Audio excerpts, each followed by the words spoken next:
sabatina começou, me encontrarei com meu Jesus.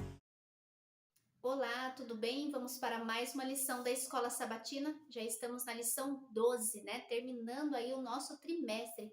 E a lição dessa semana falou o seguinte: convivendo com os outros. E o verso para memorizar é Colossenses capítulo 4, verso 6, que diz: que a palavra dita por vocês seja agradável, temperada com sal, para que saibam como devem responder a cada um.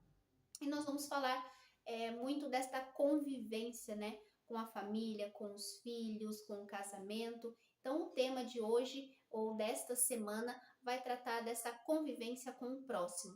Quando as pessoas vivem e trabalham juntas, enfrentam desafios.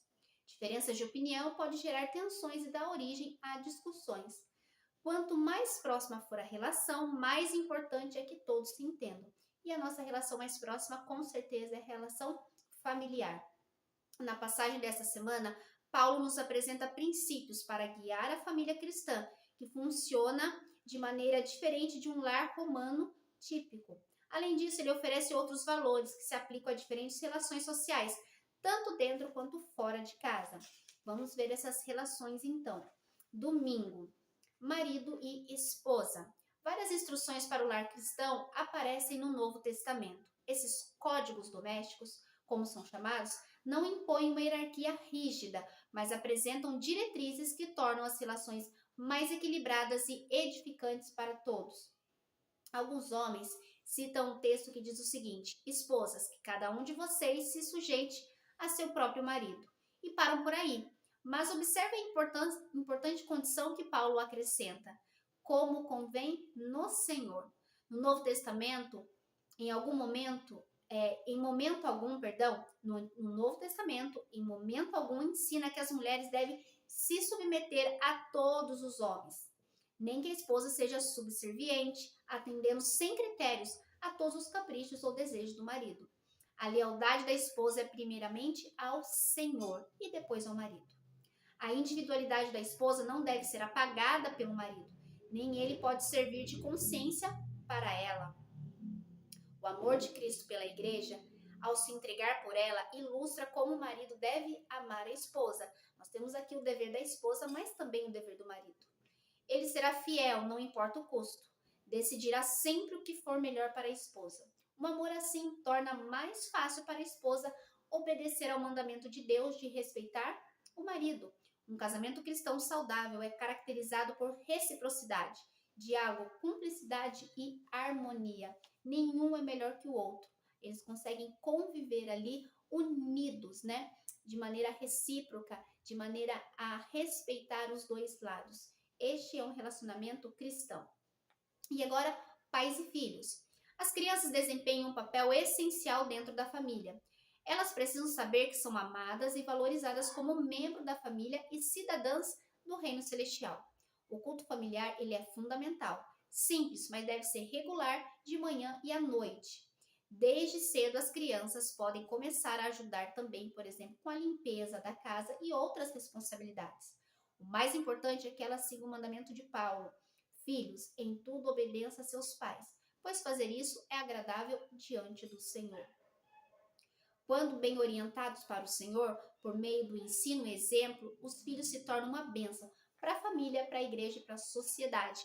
E é por isso tão importante que a criança já tenha esse direcionamento espiritual, aprender ali o culto familiar, a agradecer a Deus, a fazer a sua oração, para que ela seja uma bênção para todos os lados, dentro da família, dentro da igreja, mas também para a sociedade no geral. E terça vai falar de relações do trabalho, né? Relações de trabalho.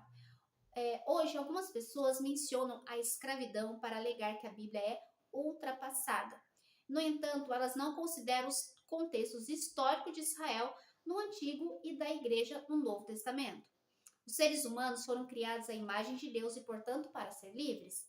A lei mosaica proibia manter um compatriota como escravo perpétuo e estabelecia 6 anos como período máximo de serviço para quitar uma dívida financeira. Nos tempos do Novo Testamento, a igreja atuava numa sociedade uma sociedade regida pela lei romana e permitia a posse de escravos.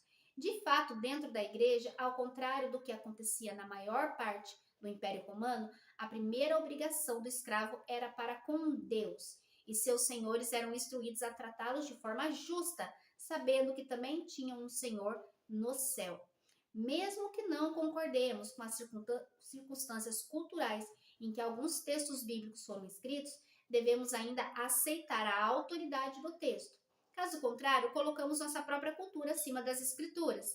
O melhor é considerar tudo o que a Bíblia diz sobre um tema antes de tirar conclusões sobre o que ela nos ensina a respeito. Aqui a Bíblia não está dizendo que aprova essa questão de escravidão, mas era um contexto da época, então ela vai abordar este assunto também. E você vê como que era instruído ali para os cristãos como deveriam tratar uns aos outros e até mesmo os escravos. Quarta, orando uns pelos outros. Algumas das palavras mais importantes que podemos dizer a alguém que enfrenta dificuldades e problemas são: estou orando por você. Como é bom ouvir isso também, né? Essa é a forma escolhida por Deus para a nossa conexão e interação com o céu. Observe como Paulo descreveu uma oração de fé. Continue a orar, vigiando em oração com ação de graças. Ele nos diz para orar em todo tempo e sem cessar. Mas, impressionante ainda, mesmo que não saibamos como orar, né? Orar como convém, é que o próprio Espírito Santo intercede por nós com gemidos inexprimíveis. Paulo também orou para que dissesse as palavras certas. Quando lemos suas cartas ou seus discursos no livro de Atos, podemos imaginar que ele era sempre eloquente, sem nunca duvidar do que deveria dizer. No entanto, ele pedia orações para poder transmitir essa mensagem com a devida clareza. Além disso, usou uma palavra grega importante na sua última frase, que significa como me cumpre fazer, indicando a necessidade divina do trabalho de proclamar o Evangelho. Paulo conhecia a importância de levar essa mensagem aos mais altos níveis do governo romano, incluindo mesmo César. Interessante que vai dizer aqui a importância da oração e como Paulo orava para ter as palavras certas, para ser direcionado e guiado pelo Espírito Santo, porque ele sabia que não eram as suas palavras que produziam nada, mas era o poder do Espírito Santo de Deus. Sabia que nós precisamos orar até mesmo para que Deus nos dê a palavra certa, no momento certo, para que esta mensagem chegue ao coração das pessoas? E olha só o que diz um texto de Ellen White na Ciência do Bom Viver. Para orar, não é necessário que estejamos sempre prostrados de joelhos. Cultivemos o hábito de falar com o Salvador quanto a sós, quando estamos caminhando e quando ocupados com os trabalhos diários. Que nosso coração se eleve continuamente, em silêncio, pedindo auxílio, luz, força, conhecimento. Que cada respiração seja uma oração. Em outro momento ela diz que a oração é a respiração da alma. O quão importante é estarmos sempre em conexão com Deus. E quinta, sábios no modo de agir.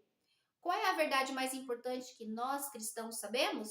É o fato de que Jesus Cristo morreu pelos nossos pecados e que por meio da fé nele podemos ter vida eterna. Essa é uma verdade que nunca poderíamos ter descoberto sozinhos. Em vez disso, ela teve de ser contada ou revelada a nós. E ela nos foi revelada onde? Na palavra de Deus. Há uma grande quantidade de verdade, conhecimento e sabedoria que nunca teríamos se não fosse pelo que Deus revelou em sua palavra. Mas esse conhecimento e sabedoria não foram dados apenas como informação.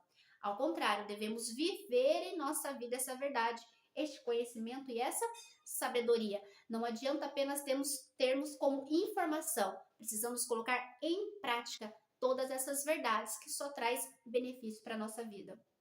Infelizmente, nós cristãos, às vezes, somos todos menos cristãos. Paulo, citando o profeta Isaías, indicou que crentes podem afastar os descrentes. O nome de Deus é blasfemado entre os gentios por causa de vocês. Olha só a nossa atitude, né? Então, adianta eu ter conhecimento se eu não coloco em prática? Eu estou causando escândalo para os outros de fora, porque eu não ando como convém, eu não estou testemunhando com a minha vida.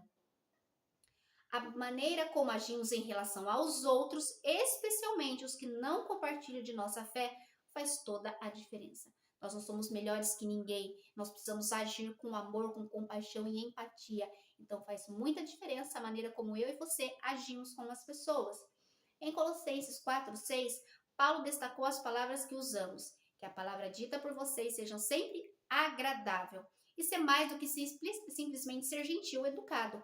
É comunicar com as palavras a graça de Deus, por meio da ação do Espírito Santo, temperada com sal.